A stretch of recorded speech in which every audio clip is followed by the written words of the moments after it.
Alors voici un aperçu de ScreenView, qui est une bibliothèque pour développer des interfaces graphiques de manière multiplateforme. Alors là, on a l'illusion qu'on est sur le Mac. En fait, je suis connecté au Raspberry Pi et c'est lui qui fait le job. Tout le code source est édité directement sur le Raspberry.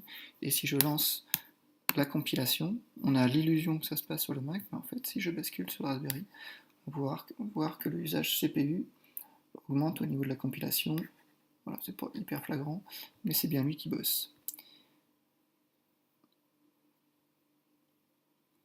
Donc voilà, le code va aussi s'exécuter. Alors petite, là encore on a l'illusion d'être sur le Mac, mais en fait l'interface graphique est lancée via un canal SSH sur le Raspberry. C'est lui qui l'exécute et il renvoie l'interface graphique sur le Mac. Pour plus de confort pour le développement, ça me permet de tester, de recompiler et ça se relance automatiquement. On peut voir ici que le slider, le changement de slider, hop, on a bien le retour dans la fenêtre du Raspberry. Donc là, c'est uniquement des éléments graphiques, le test, pour m'assurer que les boutons marchent bien. Pour ceux qui ont suivi le projet, on retrouve les composants que j'ai déjà développés pour Arduino. C'est vraiment ScreenView, c'est une surcouche multiplateforme, mais qui me permet de facilement récupérer des composants graphiques. Ici, on a le panel de contrôle qui va me servir sur un télécommande Arduino avec l'écran 4,3 pouces. C'est exactement le même. J'ai aussi la bascule, là je ne l'ai pas intégré, mais mode jour, mode nuit en interface rouge. Là on est en mode jour. Je peux aussi bien sûr le lancer directement sur le Raspberry.